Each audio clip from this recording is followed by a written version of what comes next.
We better crack on to our main news. The Prime Minister calling an emergency Cobra meeting after concerns the UK will be dragged into the conflict between Iran and Israel. Well, the US military is prepared to carry out strikes on Iran's nuclear facilities as well as other military and political targets, with anxiety mounting after President Trump says nobody knows what his plan is.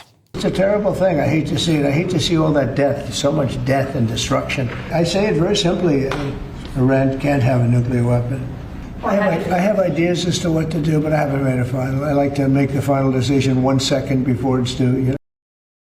Well, the broadcaster Tucker Carlson spoke to US Senator Ted Cruz about the Trump strategy. People live in Iran, by the way. I don't know the population. At all? No, I don't know the population. You don't know the population of the country you seek to topple? How many people live in Iran? 92 million. Okay. Yeah, How could you not know that?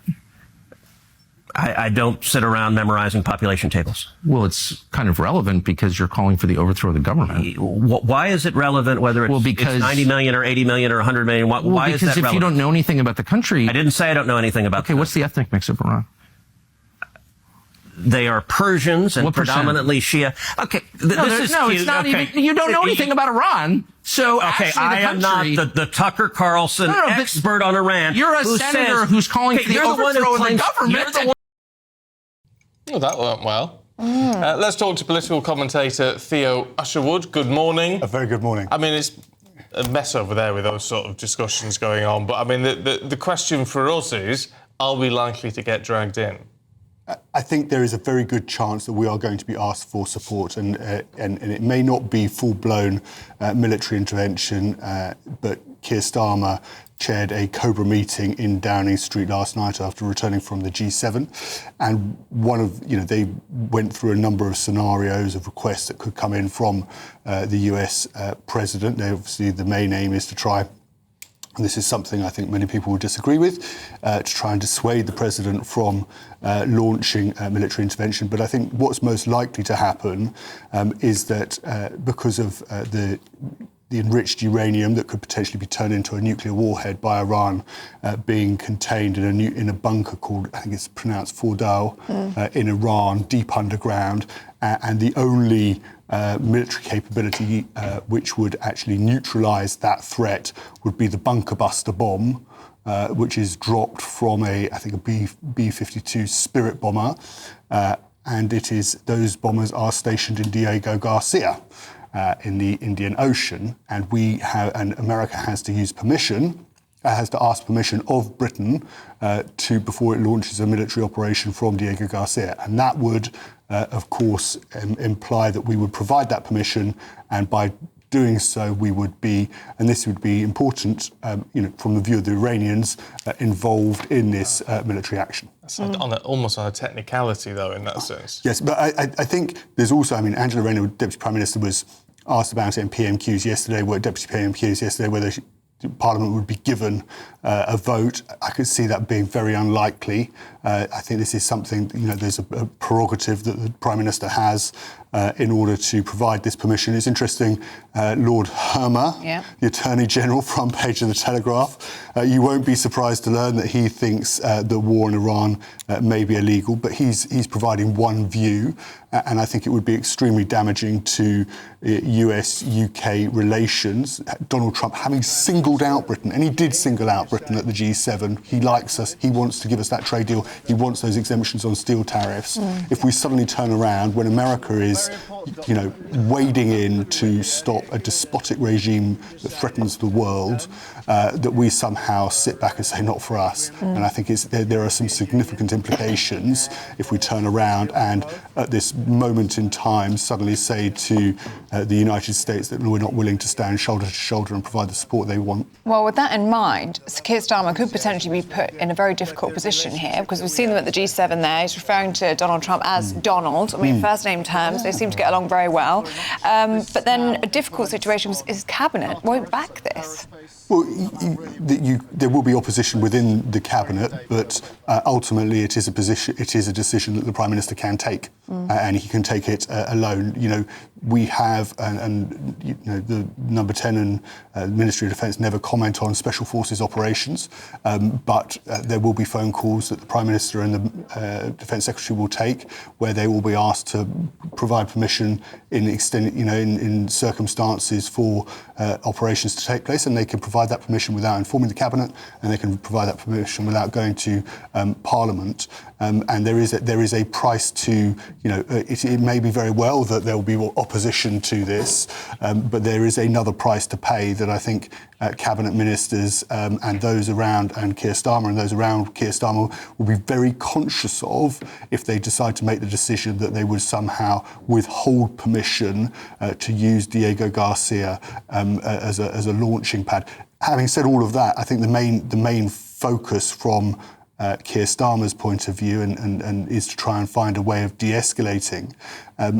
But with all of that in mind, it is worth just going back to the first point that Israel has, and with the, yet to have the actual support of America, and that interview went on with Tucker Carlson and Ted Cruz when he got confused about the actual extent of the support. America is providing that, has the ability to actually neutralise this threat, we're told, and I think we should all welcome any move to take Iran out of the game. I think that's widely held to be, I think, a sensible course of action. OK, Theo, thank you. I mean, of course, a lot of it, what we do is all very much dependent on what President Trump decides to do. Let's talk to the chair of Republican Overseas UK, Greg Swenson. Greg, good morning.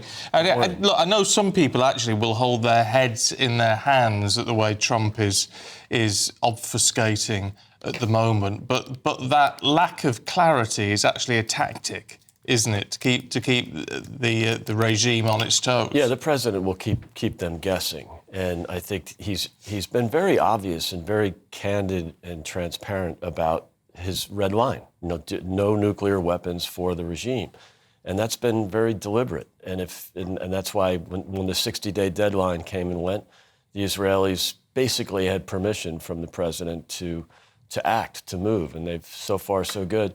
So good for him for it not appeasing, not doing the Joe Biden trick, which was basically appeasement. Would this be popular with the American people? And I ask that in the sense that the Ted Cruz, Tucker Carlson interview, which has gone viral overnight. Yeah, I think it's important that the president listens to multiple voices here. I don't think any move that he makes will be 100% popular. You're going to have the real anti-war wing of the Republican Party, and also the Democrat Party. They used to be the anti-war party in the old days. I think you'll have some difference of opinion, and I think that's healthy. I think that's good, and I'm glad the president is listening to different arguments.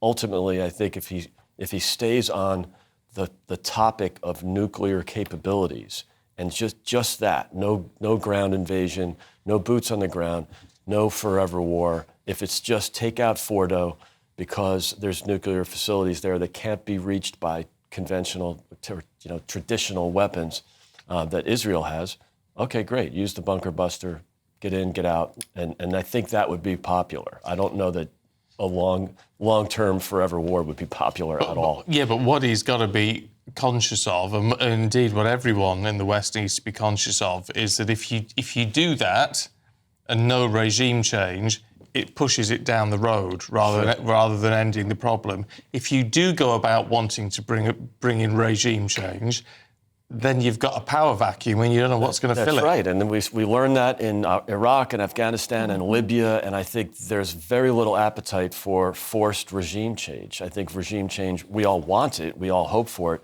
It might be better to come organically.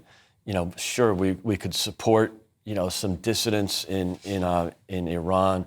There's ways to do it besides invasion, and I do think there's very little appetite for that in the U.S. right now, especially from the right, from Republicans. So, I think that's different than drawing the red line and saying if you don't agree to cease the nuclear development, we will take it out. Israel has done that so far. And I think if the U.S. needs to step in with the bunker buster, with the GBU-57 30,000-pound missile or bomb, that if it's just kept to that, that's what I would argue. Do you think President Trump knows what he's going to do yet? I think he's probably got an idea, but again, I think he's not afraid to listen to counsel. He's not afraid to pivot. He's smart enough to, not let his ego determine what to do here. I think he's being very smart about this. He is not one to just push the button hastily, but he did take out Soleimani in early 2020. He took out Baghdadi. I mean, he is not afraid to use force, but it has to be limited. It has to be specific. It has to be when a red line is crossed. Otherwise, you have appeasement. And that's what we had from Obama. That's what we had from Biden. And I don't think there's an appetite for that either. So I think you can believe in two things. But just briefly, if he does decide to go in, it's got to be a job done. Oh, yes. Isn't it? I mean, you can't do half a job with this. That's right. I think he will use the bunker buster. They haven't been used before, so there's a little bit of mystery here. There's only 20 of these. They've used daisy cutters. They've used bunker busters before, but not this specific bunker buster. I think there's only 20 of them available. Theo, you might know. They used an earlier version of it, famously against, tried to root out unsuccessfully at that particular stage, Osama bin Laden in the Tora Bora, didn't they? Yeah. And issues in it. Even the earlier version was a devastating weapon. Yeah. And it didn't work to take out Osama bin Laden at that point. So. It didn't, but they got to him eventually. They got to him in the end. But that can't happen here, can it? You can't strike and it not work. Yeah. But the Wall Street Journal is reporting, well, it did last night, that they were in the Situation Room last night weighing up options. Yeah. So, this is coming down the 11th hour. This is Adult Swim. I mean, I think the president takes this seriously. He left the G7, as you know. And so this is a big moment. I think Israel has done a great job. They basically have the full support of the administration, of the president. And if they need a little extra because they don't have that specific capability. By the way, the alternative in the past would have been a nuclear weapon to break through the mountain or break through the bunker that they've developed or that they've built. So that is very little appetite for that, obviously. So this is a way to do it without using boots on the ground, without using any nuclear weapon. So to me, it seems like a logical solution that will satisfy both wings. The anti-war wing, which I totally get, there's no appetite for a forever war, but I don't think that's what this option is. I think if they go in specifically and just use the bunker buster, use the GBU-57, and a bit of an experiment, but yes, I think if they use it specifically to end their nuclear capability, that's being decisive. That's taking action, like he did with Soleimani, like he's done in a couple of instances where he's felt like he had to use force. Otherwise, you get stuck in the appeasement model, which is the Obama and the Biden model. OK. Greg and Theo, thank you very much indeed. We've got you back in the next one. Susan Holder is here to take us through the papers alongside Deputy Editor of The Spectator, Freddie Gray. Good morning. Good morning. Freddie, let's start with The Guardian, should we? I may not, says President Trump. He is clearly trying to keep the world guessing. At the moment, there is still a dwindling possibility, I'd say, that Trump is playing madman. He's bluffing as hard as he can. But the kind of bigger picture looks very much as though a military strike is coming any day soon.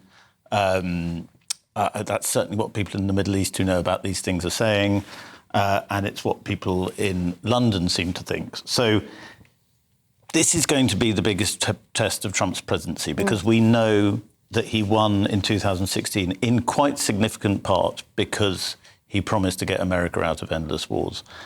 He believes that he can just take out the nuclear facility, claim victory, mission accomplished, and it will go away.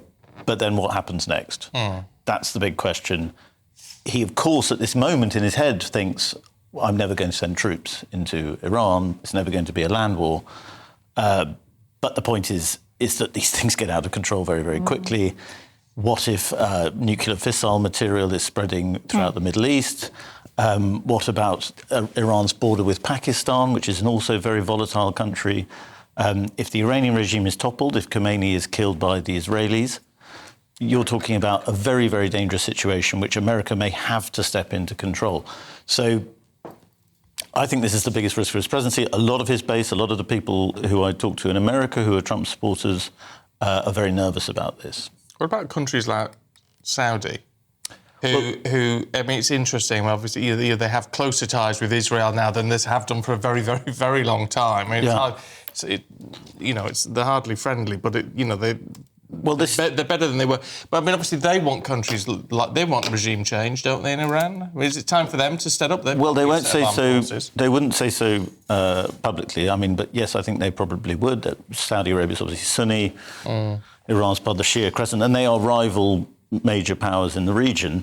But no, I think Saudi Arabia, particularly with its relationship with Pakistan, close relationship between the Pakistan army and the Saudi Arabian army, they would be extremely nervous about this.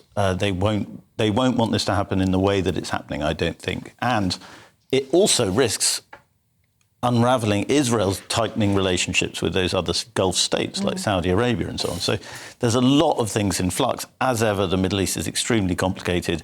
As ever, the Middle East is extremely dangerous.